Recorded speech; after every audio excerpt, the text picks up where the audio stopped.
lo segundo. O sea, si hay una prioridad del discípulo, del que ha sido llamado, si hay una prioridad a la que Cristo llamó a sus hijos y te ha llamado a ti, es para estar con Él. Estar con Él. Es ahí, y voy a ir despacio, voy a repetir con una intención, una intencionalidad. Es ahí, es utilizada esa conjunción en ese idioma cuando el primer verbo es lo primero y cuando no puede ser lo segundo, y lo segundo no puede ser lo primero, sino que tiene que mantenerse en un segundo plano. Así que Cristo te llama para estar con Él, caminar con Él, andar con Él. Decía ahorita, por ejemplo, la Nueva Versión Internacional dice, acompañarlo a Él. Prioridad del discípulo, estar con Jesús, conocer a Jesús, caminar con Dios, entregar su vida al Señor. Dios te llamó para que tú andes con Él, en compañía de Él, para Él ser el centro de tu vida. Eso queda claro porque cuando Dios crea la tierra, no sé si alguna vez usted había pensado en esto, pero hagamos una suposición entre nosotros los que estamos en este grupo de estudio. ¿Qué hubiese ocurrido si no entra el pecado? ¿Qué hubiese pasado si el pecado no interrumpe aquella hermosa creación y Adán y Eva hubiesen resistido la tentación que el enemigo les puso, hubiesen sido fieles? Hagamos esa suposición. Y no entra el pecado en esta tierra, pues simplemente el ser humano, la creación de Dios, se hubiese quedado en esa etapa de estar diariamente en la presencia de su Salvador. El tema de la predicación no hubiese sido una necesidad, porque de por sí la predicación tiene como objetivo compartir el evangelio para que mucha gente pueda salvarse, y eso aparece después de esa necesidad. Pero cuando Dios crea al ser humano, la intención de Dios es que el ser humano puede estar siempre en la presencia de Jesús. De paso, nosotros sabemos que en algún momento esa intención se va a recuperar cuando Jesús venga. El Apocalipsis dice que estaremos para siempre con el Señor. O sea, Dios te llama para estar con Él. Dios te llama para caminar con Él. Dios te llama para conocerle a Él. Dios te llama para entregarle tu vida a Él. Dios te llama para ser el centro de tu vida. Dios llama al discípulo y lo escoge. Te ha escogido a ti y te ha traído de las tinieblas a su luz admirable y te ha constituido en linaje escogido, real sacerdocio y una nación santa para que tú camines con Él, pases tiempo con Jesús. Si hay una prioridad en tu vida, si hay algo importante que debe ocurrir diariamente en tu vida, es precisamente que tú coloques, valga la repetición, tu vida en las manos de Dios. Con razón, la sierva de Dios en el camino a Cristo, cita muy famosa, página 70, dice, conságrate a Dios todas las mañanas, haz de este tu primer trabajo, y entonces sea tu oración, tómame, oh Señor, como enteramente tuyo. Estamos con Jesús solamente para recordar a través de una vida de comunión, de oración constante, cuando dedicamos tiempo al estudio de la palabra de Dios, estas disciplinas espirituales, orar, estudiar la Biblia, invitar a Dios a que de manera constante esté con nosotros, la oración incesante, elevar pensamientos a Dios durante todo el día, colocar nuestra vida en las manos de Dios. Dios te llama para estar con Él, para acompañarle, para guiarte, para Él ser el centro de tu vida. Es el primer verbo, la primera acción. No puede el segundo verbo, según esa conjunción, ponerse en lugar del primero. Tiene que ocurrir primero lo primero y entonces luego lo segundo. Pero lo importante es, Dios te llamó para estar con Él, para estar con Él. Si tú quieres escribir ahí, puedes hacerlo o grabarlo en tu corazón. Dios me llamó para estar con Él. Dios me escogió para estar con Él. Dios se goza en relacionarse con nosotros. Hay un texto muy famoso en Juan que dice que separados de Dios, nadie podrá hacer nada. Tenemos que estar. La función del discípulo es acompañarle, seguir al maestro, es estar cerca de Jesús, es caminar con Él. He estado diciendo lo mismo, pero tengo una intención con eso. No olvide, Dios te llamó para estar con Jesús. Ahora bien, esa conjunción y esa conjunción y, entonces se usa cuando el segundo verbo o la segunda acción es el resultado natural de la primera acción, O sea, el que está con Jesús, según el texto de Marcos capítulo 3, versículo 14, en él surgirá, si estás con Dios, si caminas con Dios, si andas con el Señor, si Jesús es el centro de tu vida, entonces de manera natural el resultado será que en ti estará el ardiente deseo de la predicación del evangelio. Esa I, al conectarse con estar, dará como resultado natural la predicación del evangelio. El que está con Jesús predicará, compartirá, entregará, tendrá el deseo, saldrá de manera natural, estará obligado, motivado por el amor de Dios. Como dice Corintios, Pablo en Corintios, el amor de Cristo me motiva, me constriñe, me impulsa. El que anda con Dios de manera natural, entonces será un instrumento de compartir el evangelio. El que tiene vida de oración, de conexión, de comunión, el que anda con el Señor, resultará en su vida la predicación del evangelio. Yo tengo conmigo un libro muy famoso de los testimonios. Tengo Testimonios para la Iglesia, tomo 7. En esta edición voy a leer en la página 12 una cita que llama poderosamente mi atención. Escuchen bien qué dice esta cita que voy a leer. La misma intensidad, muy importante esta cita, por favor, trate de grabarla, la misma intensidad que caracterizaba el deseo de salvar a los pecadores en la vida del Salvador, se revelará también en la de sus verdaderos seguidores. Una evidencia de que uno realmente está con Jesús, está siguiendo a Jesús, anda con Jesús, es discípulo de Dios, tiene a Dios en su corazón. Una evidencia, un resultado natural de eso será que la misma intensidad que caracterizaba el deseo de salvar a los pecadores en la vida de Jesús es la misma intensidad que también se va a revelar en la de sus verdaderos seguidores. Yo he dicho en múltiples ocasiones en seminarios de liderazgo misionero que hemos estado compartiendo con líderes aquí en la región y en las diferentes iglesias, que no hay mejor termómetro de la vida espiritual de una persona que la vida misionera que esa persona puede estar mostrando.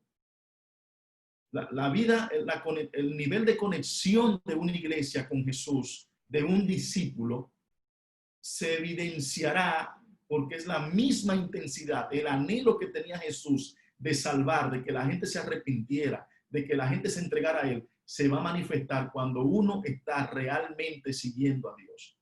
Ahorita les voy a leer una cita que habla de que mucha gente que quizás está activa en la iglesia, en actividades propiamente, no necesariamente, y entonces ahí es donde hay que cuidar un poco el hecho de no ser uno de esos discípulos que simplemente está dándole prioridad a aquello que tiene que ver con las actividades, con la predicación, y eso es muy bueno, sino que debe haber un cristiano, un discípulo que realmente esté conectado con el Señor a través de la oración, del estudio de su palabra y de la dependencia diaria y la consagración y apartarse para el Señor.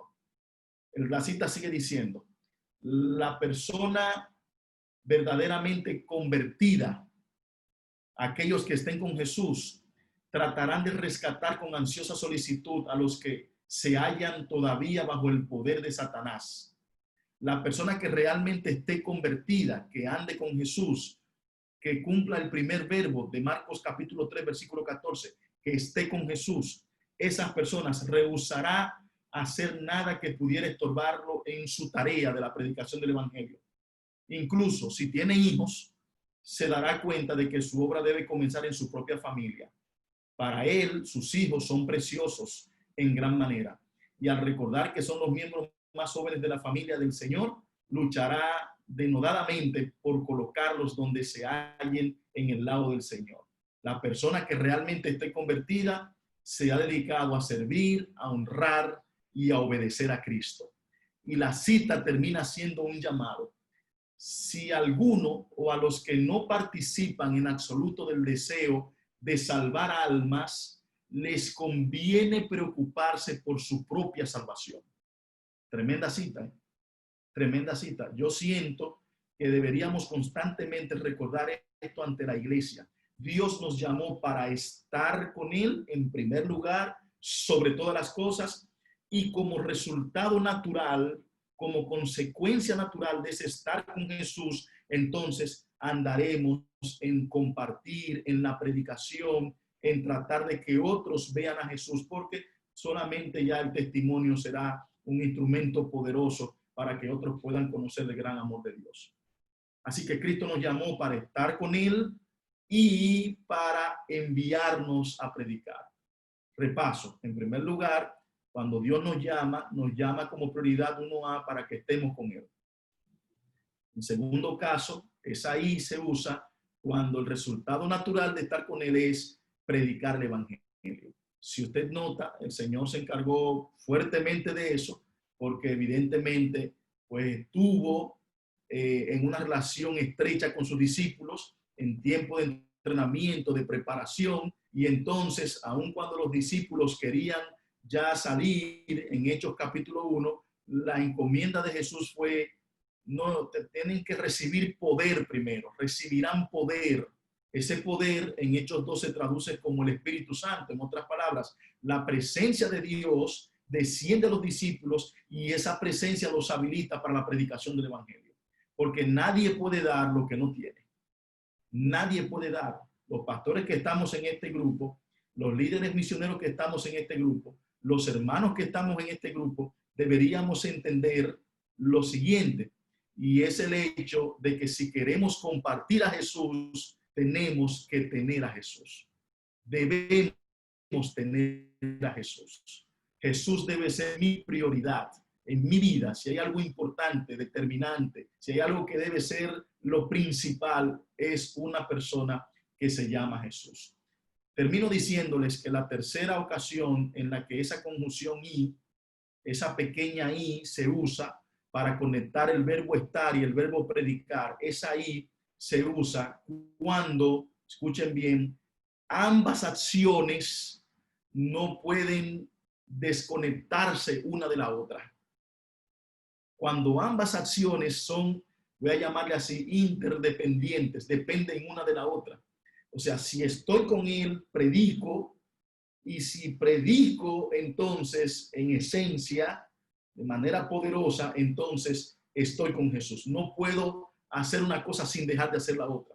No puede ocurrir una cosa sin que la otra pueda estar ocurriendo. Para que se dé una, tiene que ocurrirse la otra, y para que se dé la otra, tiene que ocurrir una, porque si no, me torno frívolo. Eso pasa cuando yo estoy muy activo en las cosas de la iglesia, en la predicación, pero no oro, no estudio mi Biblia, no tengo conexión. Vengo a ser como címbalo que retiñe, como una caja de un metal vacío que hace mucha bulla, pero por dentro estoy vacío. O como un sepulcro blanqueado, que por fuera pareciera ser blanco, bien bonito, pero por dentro hedor de muerte. No se puede estar involucrado, inmerso en la predicación, porque tarde o temprano se va a revelar la esencia de lo que realmente yo soy. Yo estoy orando para que ustedes puedan captar el asunto de la importancia de estar y predicar, y que lo primero es estar y lo segundo es predicar, pero que cuando estamos, predicamos, y que una cosa trae la otra.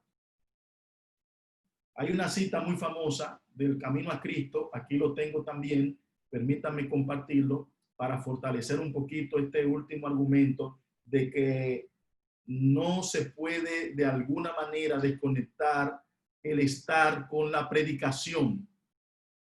No se puede desconectar. Yo voy a leer la página 150 de este libro del Camino a Cristo en esta edición, bajo el título ¿Puede el hombre comunicarse con Dios? Y entonces dice así: el que no hace nada más que orar. Usted la conoce, ¿verdad? La he escuchado por lo menos. Si no, mire la hora. El que no hace nada más que orar, pronto dejará de hacerlo, o sus oraciones llegarán a ser una rutina formal. ¿Ah? ¿Recuerdan que Jesús estaba en el monte y del monte descendió, escogió el equipo de trabajo y a trabajar todo el mundo? Y entonces la vida devocional de Cristo mientras estuvo en esta tierra nos muestra cómo Cristo se apartaba en horas de la madrugada, oraba, tenía conexión y luego en el día cumplía la misión. Era una constante entrar y salir en la presencia del Señor. El que no hace nada más que orar, pronto dejará de hacerlo, o sus oraciones llegarán a ser una rutina formal. Cuando los hombres se alejan de la vida social, de la esfera del deber cristiano, cuando los hombres se alejan y solamente están como ermitaños orando, entonces, y de la obligación de llevar su cruz, cuando dejan de trabajar fervorosamente por el maestro que trabajó con ardor por ellos, pierden lo esencial de la oración. Interesante, hermanos. Miren qué cita.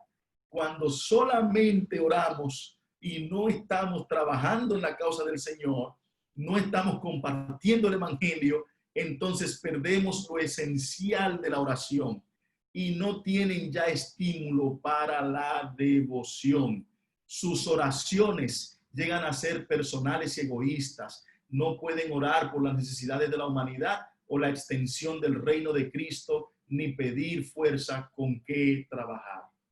Hermanos queridos, este es un versículo muy interesante. Cristo nos eligió para estar con Él y enviarnos a predicar. Esta es una verdad que de manera constante debe recordarse ante cada miembro de la Iglesia Adventista del Séptimo Día. El hecho de que en nuestra vida la combinación y el resultado, la conexión con Dios, la comunión con Dios, y el resultado natural de compartir, de integrarme, de entregarme en la predicación del Evangelio por cualquier método, de estar involucrado en un grupo pequeño, de compartir estudios bíblicos, eso resultará natural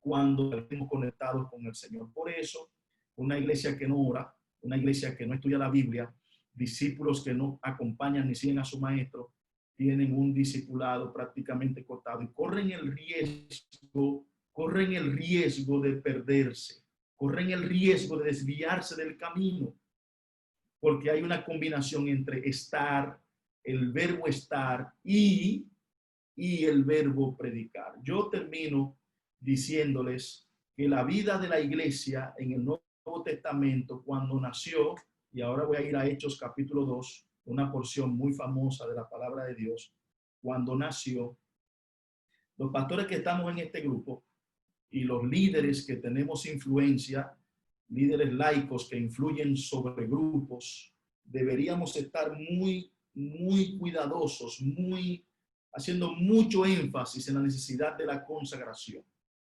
de una consagración que nos lleve a un real encuentro con el Señor.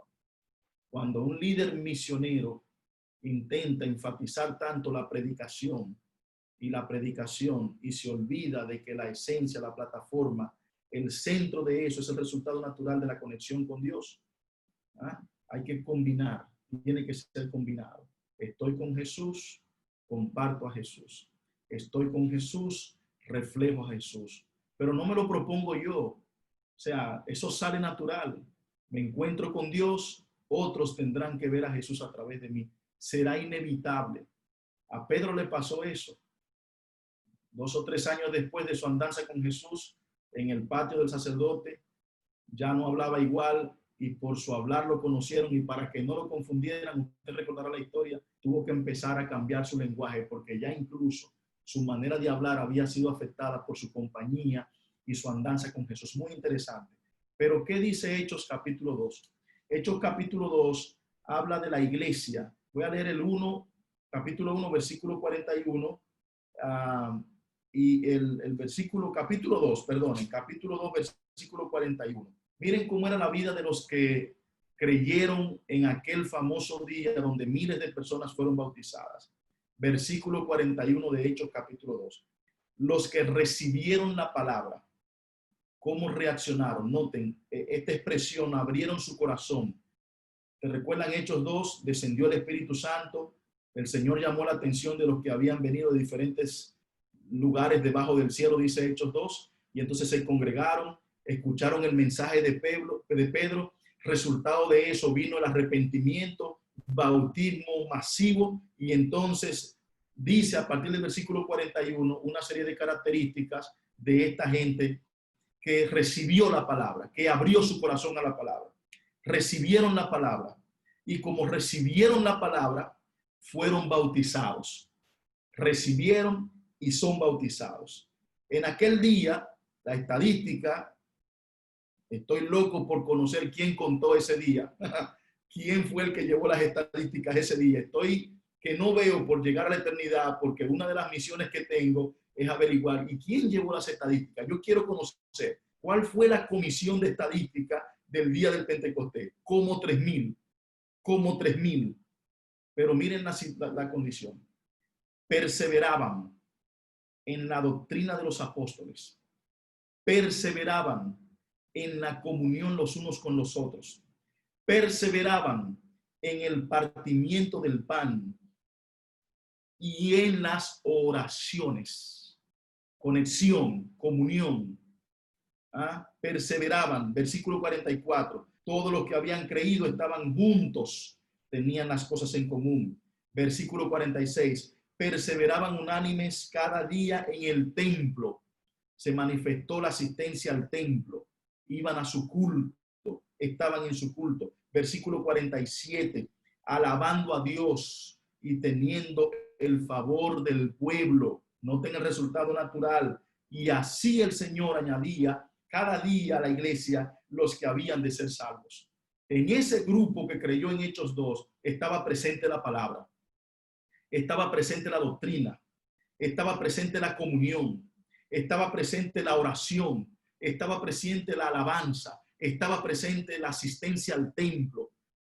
El ambiente era agradable y entonces de esta manera tenían el favor del pueblo, el favor del pueblo. Y en ese ambiente el Señor añadía a la iglesia cada día los que habían de ser salvos. Miren, queridos compañeros, queridos hermanos, que vamos al reino de los cielos, dediquemos tiempo.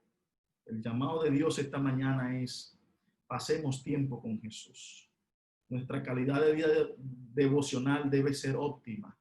Una calidad de vida devocional óptima, de oración, de conexión, de estudio, de conocimiento de la palabra de Dios, creciendo en la gracia. Y Dios, dándonos su Espíritu Santo, colocando su presencia, su esencia, su carácter en nosotros, nos habilitará para la gran tarea de la predicación del Evangelio. Un discípulo sigue a Jesús. Un discípulo se entrega a Jesús. Un discípulo acompaña diariamente a Jesús. Un discípulo, Hechos capítulo 2, versículo 41 en adelante, para quien pidió Carmen la cita que estaba diciendo de Hechos 2. Un discípulo está con Jesús. Marcos capítulo 3, versículo 14. Y un discípulo de manera natural sale a la predicación del Evangelio. Dios nos permita cada día tener en primer lugar a Jesús. Buscad primeramente el reino de Dios y su justicia, y todas las demás cosas vendrán por añadidura. Que Dios nos bendiga mucho y hoy Jesús venga a nuestras vidas. Amén.